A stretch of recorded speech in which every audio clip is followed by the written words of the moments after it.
चलो तो આપણે લાસ્ટ વાત કરી હતી કે ભાઈ તરંગ એટલે શું, તો માધ્યમમાં વિક્ષોભની ગતિને તરંગ કહે છે। હવે દોરીને પકડી તમે આ રીતના હલાવો છો તો એક પ્રકારના તરંગ ઉત્પન્ન થાય છે। હવે તરંગ છે એના વર્ગીકરણની વાત કરી હતી, તો એને આપણે બે ભાગમાં વહેંચી શકીએ, એક માધ્યમની દ્રષ્ટિએ, બીજું પ્રસરણની દ્રષ્ટિએ। માધ્યમની દ્રષ્ટિએ બે ભાગમાં વહેંચેલું, એક યાંત્રિક તરંગ, બીજું બિન યાંત્રિક તરંગ, અને ત્રીજું આપણે દ્રવ્ય તરંગની વાત કરી હતી। પ્રસરણની દ્રષ્ટિએ બે પ્રકાર, લંબક તરંગ અને સંગત તરંગ। આના વિશે આપણે કાલે કમ્પ્લીટ ડિસ્કશન કરેલું। આજે આપણે જે વાત કરવાની છે એ પ્રગામી તરંગમાં સ્થાનાંતર સંબંધ।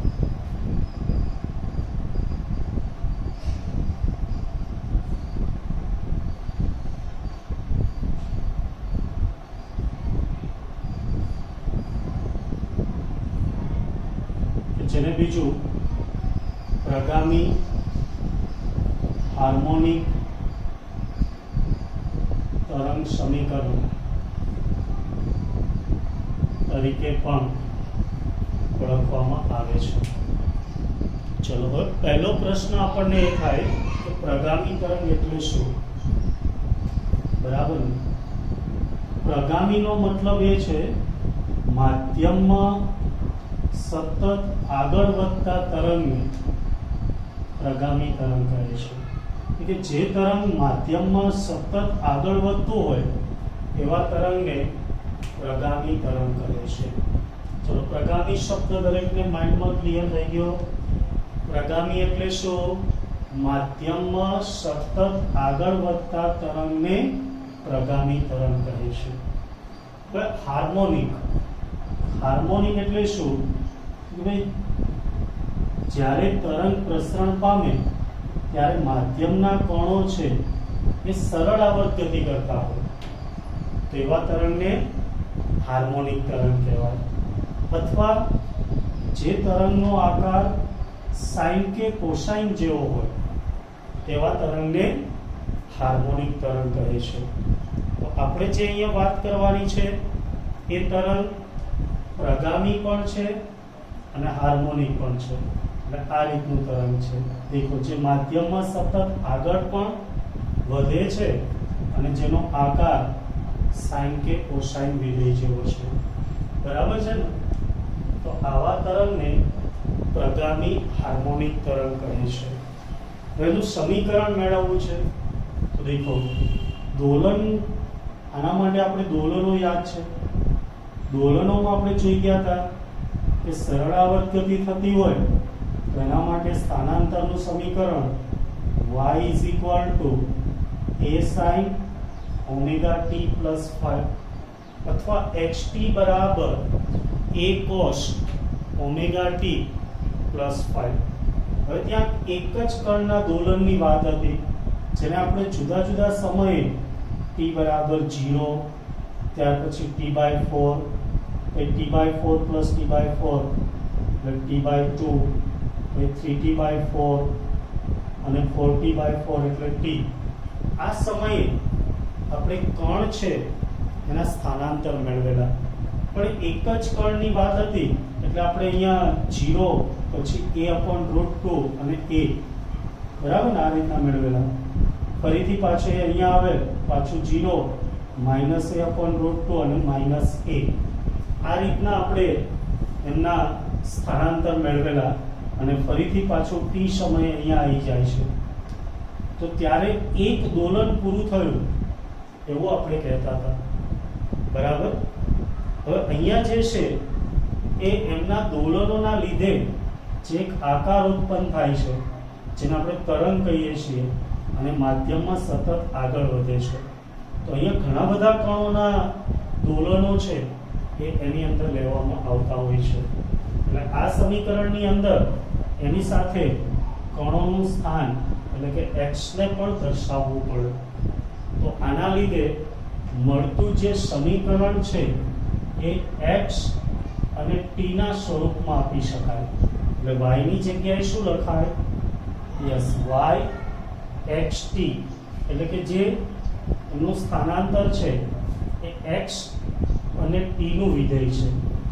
ચલો તેને સાબિત કરી શકાય, પણ તમારા સિલેબસમાં ડાયરેક્ટ આપેલું છે તો ડાયરેક્ટ સ્વીકારીએ. તો અહીંયા કંપ વિસ્તારને સ્મોલ a વડે દર્શાવ્યો. તો yxt બરાબર કેપિટલ A ની જગ્યાએ સ્મોલ a, આકાર sin કે કોસાઇન જેવો હોય એટલે sin. ઓમેગા t છે એની જગ્યાએ kx minus omega t plus 5. બસ આટલો જ ફરક આવશે. ઓમેગા t ની જગ્યાએ kx માઇનસ ઓમેગા t આવશે. બરાબર ને? કારણ કે અહીંયા માધ્યમની અંદર જે કણો છે એમનું સ્થાન x એ પણ ભાગ ભજવે છે. એટલા માટે yxt બરાબર a sin kx minus omega t plus 5 થશે. આ સમીકરણ છે એને ધન x દિશામાં ગતિ કરતા પ્રગામી હાર્મોનિક તરંગનું સમીકરણ કહે છે. હવે જો આ જ તરંગ ઋણ x દિશામાં ગતિ કરતું હોય તો ઋણ x દિશામાં kx માઇનસ ઓમેગા t ની જગ્યાએ kx પ્લસ ઓમેગા t આવશે. તેથી yxt બરાબર શું લખી શકાય? a sin kx plus omega t plus 5. આ બે સમીકરણ ખાસ યાદ રહેવા જોઈએ. રાઈટ? ના હોય તો એક બે વખત આ સમીકરણને બોલી દો એટલે તમને મગજમાં એક્ઝેક્ટ ક્લિયર થઈ જાય.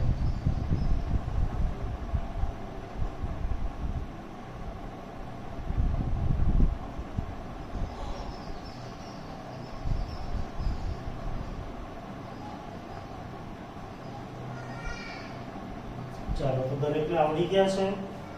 તો હવે એની અંદર આવતા જે પદ છે એની વાત કરવી છે. હવે દેખો એક એક્સ્ટ્રા પોઈન્ટ કે અહીંયા ઓમેગા ટી પ્લસ 5 છે, તો એના માટે આપણે દોલનોમાં ભણી ગયા હતા કે a sin omega T plus b cos omega T આનું સંયોજન કરવાથી આ મળે છે. તેથી તમારી બુકમાં પોઈન્ટ આપ્યો છે એટલે આપણે ખાલી સમજીએ, બાકી યાદ નહીં રાખો તો બી ચાલશે કે ભાઈ આ જે સમીકરણ છે એને તમે આમ પણ લખી શકો yxt બરાબર a sin kx minus omega t plus b cos kx minus omega t. સમજા પડી? એટલે કે સાઇન અને કોસનું સંયોજન પણ હોઈ શકે. બરાબર? જો આ રીતના તમે સંયોજન લો તો જેનો કંપ વિસ્તાર છે સ્મોલ a એ બંનેના કંપ વિસ્તારના વર્ગના સરવાળાના વર્ગમૂળ જેટલું હોય છે. જે આપણે દોલનની અંદર સમજાવેલું અને સાબિત કરેલું, એટલે અહીંયા ફરીથી તમને સમજાવવાની જરૂર નથી. બરાબર ને? યાદ છે ને દરેકને? હા, આ એનો કંપ વિસ્તાર બને છે અને એમની કળા જેને phi બરાબર tan ઇનવર્સ, આ બંનેને આપણે સરખાવી અને sin upon cos એટલે b upon a સ્વરૂપે મેળવેલું. સમજ પડે છે દરેકને? તો આને કેવી રીતે તમે આકાર દ્વારા સમજી શકો તો એના માટે તમારે ટેક્સ્ટ બુકમાં આકૃતિ 15.6 આપેલી છે, જે આપણે દોરતા નથી, પણ એનો કોઈ કણ તમે ધ્યાનમાં લેશો તો આપણે અહીંયા જે શીખેલા એ પ્રમાણે અહીંથી શરૂઆત કરે છે કે આ કણ અહીંયા છે. બરાબર? એના પછીના કોઈ સમયે નીચે આવે છે, પછી પાછો ઉપર જાય છે અને એક દોલન પૂરું થશે ત્યારે જે શૃંગ છે x એના વડે દર્શાવેલું હોય અહીંયાનું, એ અહીંયા પહોંચી જાય છે, જેને આપણે દોલનમાં એક દોલન પૂરું થયું એવું કહેતા હતા, જે અહીંયા એક તરંગનો આકાર બનશે. બરાબર. અહીંયા શૃંગ છે એને ક્રોસ વડે અને જે ગર્ત છે એને નીચેની તરફનું મહત્તમ સ્થાનાંતર એટલે તમે અહીંયા સુધી દર્શાવી શકો. તો જે વાત શૃંગમાં થાય એ જ વાત તમે ગર્તમાં પણ કરી શકો. બરાબર. ચલો હવે આપણે આની અંદર આવતા દરેક પદની વાત કરીએ. તો સ્મોલ એ છે એને કંપ વિસ્તાર કહેવાય. સ્મોલ એ ને શું કહેવાય? કંપ વિસ્તાર. તો આપણે દોલનમાં ભણી ગયા હતા એ પ્રમાણે કે ભાઈ કંપ વિસ્તાર એટલે શું? તો કે કોઈ પણ એક તરફના મહત્તમ સ્થાનાંતરને કંપ વિસ્તાર કહે છે. કારણ કે આ સાઇન વિધેય છે અને સાઇન વિધેયની કિંમત +1 અને -1 ની વચ્ચે હોય છે. તેથી આ સ્થાનાંતર છે આપણને +a અને -a ની વચ્ચે મળશે. તો કોઈ પણ એક તરફનું મહત્તમ સ્થાનાંતર જેને કંપ વિસ્તાર કહેવાય. તો દોલનમાં આપણે કંપ વિસ્તાર છે એને કેપિટલ A વડે દર્શાવતા હતા, અહીંયા સ્મોલ a વડે દર્શાવ્યો છે. બાકી કોઈ ફરક નથી. બરાબર ને? તો ફરીથી કંપ વિસ્તાર એટલે શું? કોઈ પણ એક તરફના મહત્તમ સ્થાનાંતરને કંપ વિસ્તાર કહે છે. બરાબર. હવે બીજું છે કળા. તો અહીંયા જે kx - ωt + phi છે એને કોઈ t સમયે એક સ્થાને તરંગની કળા કહે છે. બરાબર. કારણ કે અહીંયા જેમ t બદલાય છે, આ 0 સમય છે, આ કોઈ t સમય છે, તો ત્યારે એનો x પણ બદલાય છે. જો અહીંયા x બરાબર 0 છે, t 0 છે ત્યારે x પણ 0 છે. અહીંયા સમય t છે ત્યારે એમનું સ્થાન છે એ x આગળ છે. બરાબર. જો અહીંયા આપણે t0 અને x0 લઈએ તો આની અંદર આ 0 થશે, આ 0 થશે, +5 રહેશે. તે જે 5 છે એને પ્રારંભિક કળા અથવા કળા અચળાંક કહે છે. જે દોલનમાં હતું એ જ વસ્તુ છે. બરાબર. જો કોઈ અહીંયા ઉગમ બિંદુથી શરૂ કરે તો એની પ્રારંભિક કળા 0 હોય. આપણે આ રીતના યુનિટ સર્કલ દોરેલું કે અહીંથી શરૂ કરે તો 0, અહીંથી શરૂ કરે તો એની પ્રારંભિક કળા π/2, અહીંયા π 3π/2 અને એક દોલન પૂરું થાય એટલે એની કળામાં 2π જેટલો વધારો થઈ જાય. બરાબર. હવે આપણે બીજો પણ જોવો છે, તરંગ લંબાઈ અને કોણીય તરંગ સંખ્યા.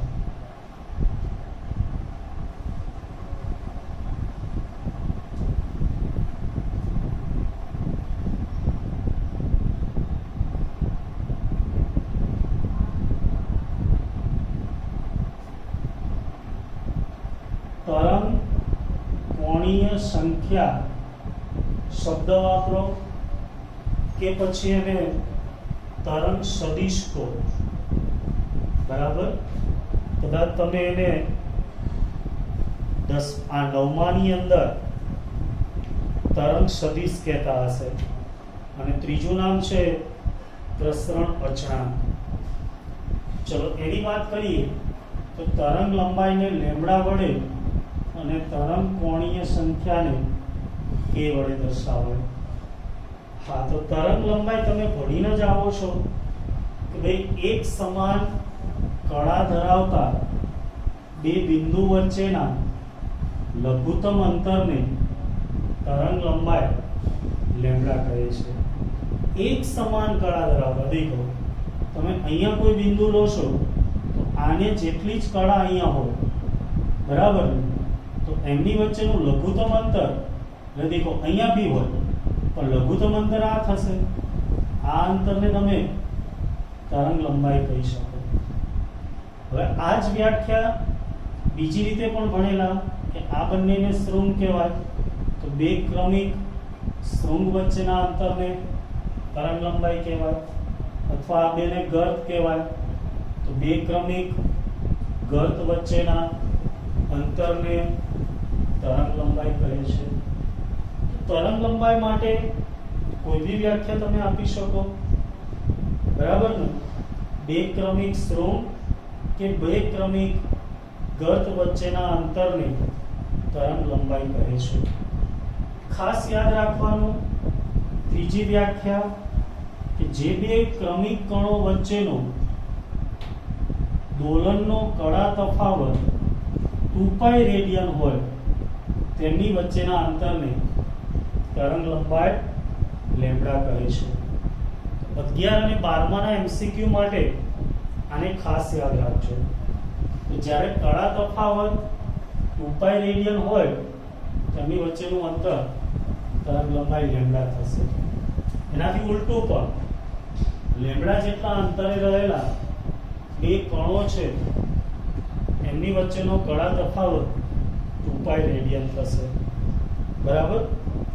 ચલો હવે આપણે t બરાબર 0 સમયે કોઈ સ્થાન છે એની વાત કરીએ તો શું થશે? કે yxt માં yx0 બરાબર a sin kx - omega t plus phi માં phi 0 લઈએ, t 0 લઈએ તો શું આવશે? a sin kx.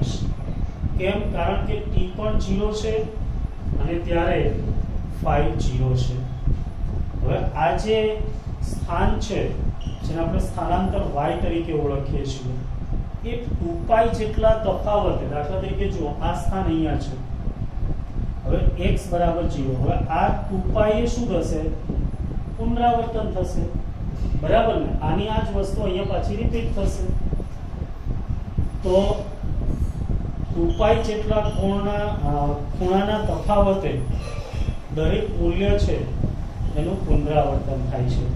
જેથી તમે જે મેથ્સની અંદર ભણો છો કે ભાઈ sin theta is equal to sin 2π plus theta, અને જો વ્યાપક લખો તો 2πn પ્લસ થીટા, અહીંયા થીટા તરીકે kx છે તો plus kx, right? sin kx બરાબર sin 2πn પ્લસ kx લખી શકાય. મેથ્સનો ઉપયોગ કરીએ. જો પહેલા સમજાવું પછી તમે ડાયરેક્ટ યાદ રાખશો તોય ચાલશે. સમજણ પડે છે ને? ઓકે, ચલો. તો આની અંદરથી k ને આપણે કોમન કાઢીએ તો sin k બહાર આવશે. અહીંયા શું થશે? 2πn/k, કારણ કે k નથી અને બહાર કાઢ્યા છે, પ્લસ x. તેનો મતલબ x પછીના આટલા અંતરે એમની કળા સમાન બનશે, 2πn/k જેટલું. બરાબર ને? તો તમે એમ કહી શકો ને કે ભાઈ x આગળ અને x પ્લસ 2πn/k અંતરે, યસ, એમની સ્થાનાંતર છે એ સમાન હશે. જ્યાં n બરાબર 1 2 3 લઈ શકાય, પણ આપણે અહીંયા લઘુત્તમ અંતરની વાત કરીએ તો લઘુત્તમ અંતર એટલે n બરાબર 1.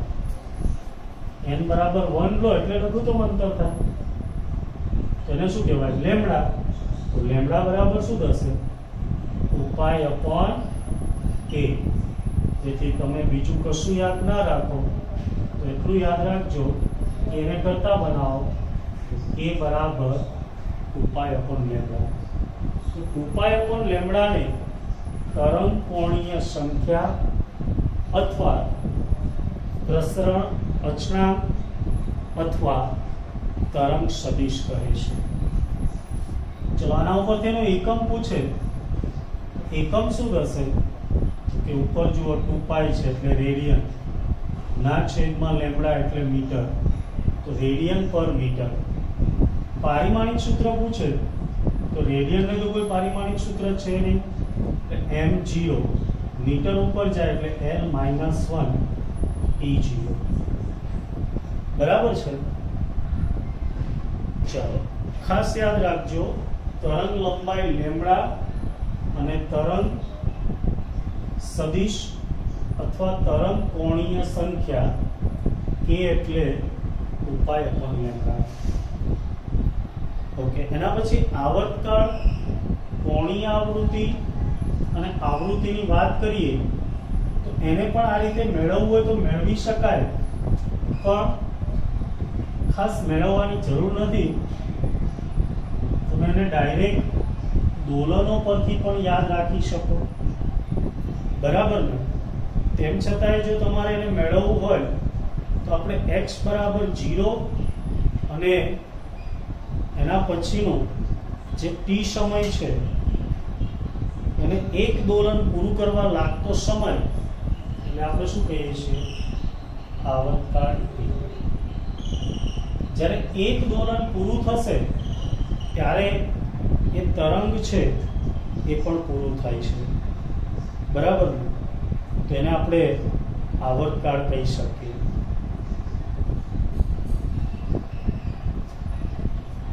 હવે આવર્તકાળ પરથી આપણે આવૃત્તિ લઈએ તો 1 સેકન્ડમાં થતા દોલનોની સંખ્યાને આવૃત્તિ ન્યુ કહે છે, અને ન્યુ બરાબર 1/t। આવર્તકાળનો એકમ આપણે સેકન્ડ લીધેલો એટલે આનો એકમ સેકન્ડ ઇન્વર્સ અથવા હર્ટ્ઝ થશે। જે દોલનમાં હતું એના એ જ વસ્તુ આવશે, અને એના ઉપરથી કોણીય આવૃત્તિ ઓમેગા = 2π ન્યુ અથવા 2π/t થશે, જેથી આનો એકમ રેડિયન પર સેકન્ડ બને છે, બરાબર। તો જો સાબિત ન કરવું હોય તો આપણે ડાયરેક્ટલી આ વસ્તુને આ રીતે યાદ રાખી શકીએ। તો દરેકને પ્રગામી હાર્મોનિક તરંગના બે સમીકરણ અને એમાં આવતા બંને પદ તૈયાર થઈ ગયા। ચલો ધન x દિશા માટે સમીકરણ બોલો જોઈએ, yxt બરાબર a sin kx minus omega t plus 5।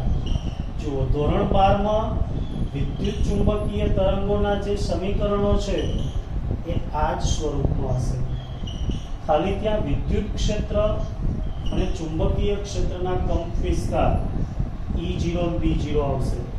તો આ સમીકરણ યાદ હોવું જોઈએ, બીજું કંઈ યાદ હોય કે નહીં, પણ સમીકરણ યાદ હોવું જોઈએ। હવે ઋણ x દિશા હોય તો yxt બરાબર a sin kx plus omega t plus 5। ધ્યાન રાખજો, આ ધન x દિશા માટે આ ઋણ x ઉલટું થાય છે, ધન x હશે ત્યારે અહીં માઇનસ આવશે અને ઋણ x હશે ત્યારે માઇનસ માઇનસ પ્લસ થઈ જશે, બરાબર। ચલો તો આને આધારિત આપણે ઉદાહરણ 15.2 જોઈએ।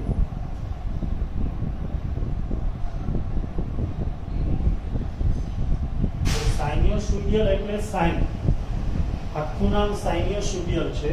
ચેકમાં તમારો જે પ્રશ્ન છે જેને આપણે ટૂંકમાં સાઇન કહીએ છીએ, આખું એટલું નામ બોલવાનું આપણને ફાવે નહીં, એટલે સાઇન્યોસોઇડિયલ છે એને સાઇન કહેવાય, બરાબર। આખું નામ એનું આ રીતના આવે, સાઇન્યોસોઇડિયલ। ઓકે, ચલો હવે કોઈ પ્રોબ્લેમ નથી, બરાબર ને। હા, તો આ જ પોઈન્ટનો ઉપયોગ કરીને આપણે એક ઉદાહરણ જોઈએ 15.2, એટલે તમારા આના કન્સેપ્ટ છે એ ક્લિયર થઈ જાય।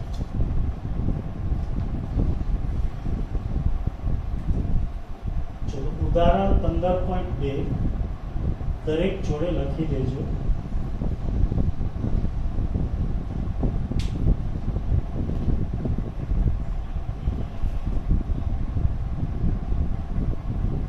એક દોરી પર પ્રસરતું તરંગ જે તમને આપેલું છે y xt બરાબર 0.005 sin 80x minus 3t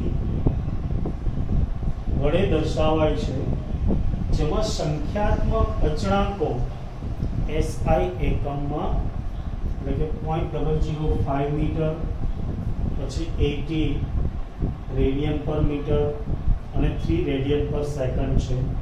તો તરંગના એ કંપ વિસ્તાર, જેને આપણે સ્મોલ a કહીએ, એ શોધવાનું છે.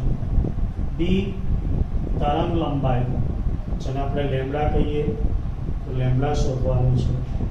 સી આવર્તકાળ, જેને આપણે ટી કહીએ છીએ, અને આવૃત્તિ શોધો એટલે કે મ્યુ શોધવાનું છે. ત્યાર પછી તમને વધારાનો ક્વેશ્ચન ડી આપેલો છે, પણ ત્યાં ડી લખ્યું નથી, આપણે લખી દઈએ. જેમાં એવું કીધું છે x બરાબર 30 સેન્ટીમીટરના અંતરે, જેને મીટરમાં ફેરવીએ 0.3 મીટર થાય, અને t બરાબર 20 સેકન્ડે તરંગનું સ્થાનાંતર y શોધો. બરાબર, આટલી વસ્તુ આપણે કરવાની છે. તો દેખો, આપણે જાણીએ એ પ્રમાણે આ સમીકરણ એ પ્રગામી હાર્મોનિક તરંગ સમીકરણ છે.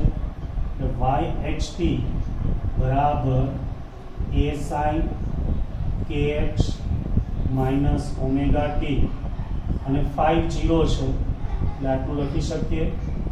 સાથે સરખાવતા તમે સરખાવશો એટલે તમને દરેકની કિંમત મળશે. દેખો, a બરાબર, કારણ કે અહીંયા a છે, અહીંયા 0.005 મીટર, k બરાબર, કે અહીંયા 80 છે એટલે 80 રેડિયન પર મીટર, અને ઓમેગા બરાબર 3 રેડિયન પર સેકન્ડ છે. હવે તમે દરેક જવાબ આપી શકો કે હા. દેખો, પહેલો પ્રશ્ન છે કંપ વિસ્તાર. કંપ વિસ્તાર એટલે સ્મોલ a, અને એના બરાબર આપ્યા છે 0.005 મીટર. બરાબર, જેને 5 મિલીમીટર બી કહેવાય. તમારી બુકમાં જવાબ 5 મિલીમીટર આપ્યો છે, બંને એક જ છે. ચલો, બી લેમ્બડા શોધવા છે, જે ક્યાં છુપાયેલું હોય. યસ, કોણીય તરંગ સંખ્યા અથવા તરંગ સદિશ k માં. k નું સૂત્ર છે 2π/λ. તેથી લેમ્બડા જોઈએ તો લેમ્બડાને કરતા બનાવો તો 2π/k. તેથી લેમ્બડા બરાબર 2π એટલે 3.14/k એટલે 80. બે સાથે ઉડાડી દઈએ તો 40. 3.14 ભાગ્યા 40 કરો જોઈએ,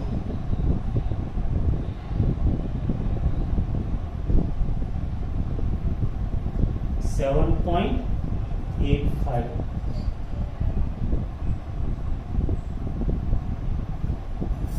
બરાબર ને? દરેકને એટલા આવે છે.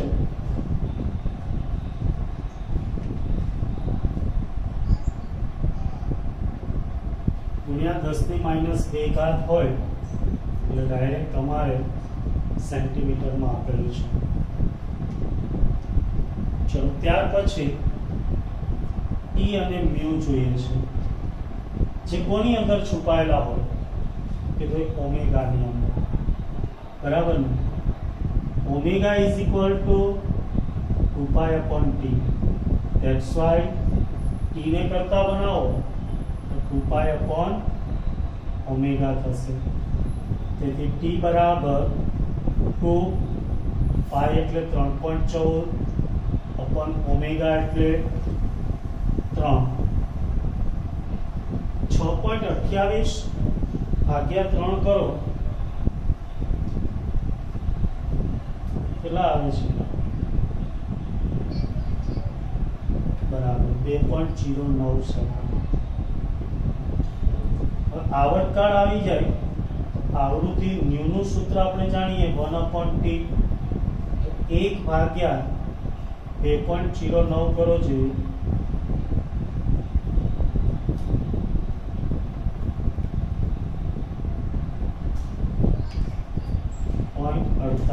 સેકન્ડ ઇન્વર્સ અથવા તો હર્ટ્ઝ. ચલો, તો આ ત્રણ પ્રશ્નો તમને એકદમ સિમ્પલી આવડી જશે, કોઈ પ્રોબ્લેમ રહેશે નહીં. બરાબર. ચલો ટી ની વાત કરીએ. એની અંદર તમારે x અને t ની કિંમત અહીંયા y ના સૂત્રમાં મૂકવાની છે. yxt અથવા ખાલી y લખીએ બરાબર 0.005 sin 80. x ની જગ્યાએ કેટલા લખવાના 0.3 minus 3 t ની જગ્યાએ 20. દેખાય છે ને ત્યાં સુધી?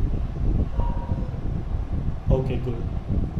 હવે જો આપણે સાદુરૂપ આપીએ તો અહીંયા 0.005 sin 8 ગુણ્યા 3 થઈ જશે. પોઈન્ટ ને 0 આપી દો એટલે 8 કરી 24 માઇનસ અહીંયા 3 દુ 6 એટલે 60.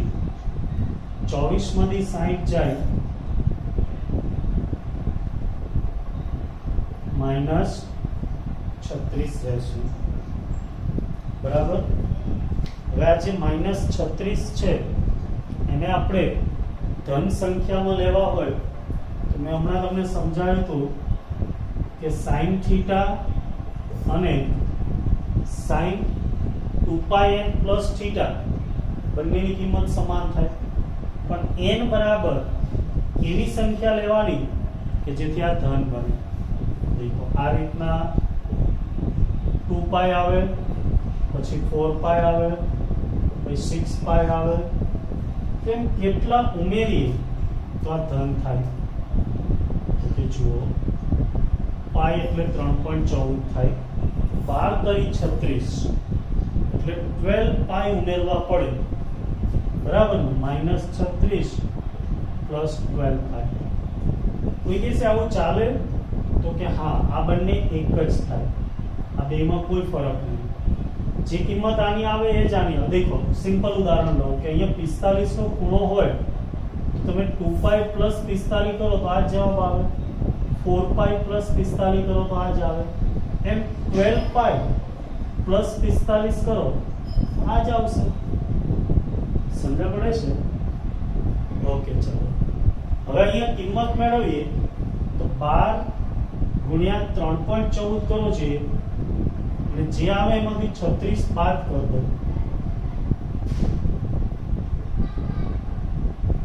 કેટલા આવે છે?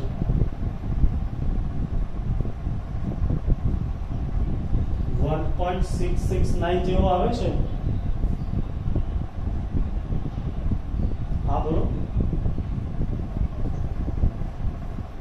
Okay, good. અને આપણે તમારી ટેક્સ્ટ બુક પ્રમાણે 1.699 ચાલે ને? ઓકે.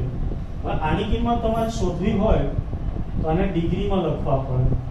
0.005 sin 1.699 ગુણ્યા 180 ડિગ્રી અપોન 2π લેવાય.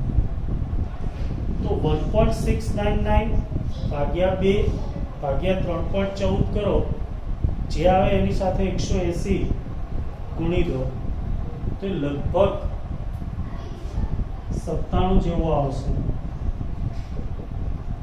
અને એને લગભગ sin 90 ડિગ્રી કહી શકાય. એની કિંમત 1 હોય એટલે 0.005 મીટર આ આન્સર આવશે. અને જો મિલીમીટરમાં લખવું હોય તો 5 મિલીમીટર. ચાલો, સમજણ પડી ગઈ દરેકને?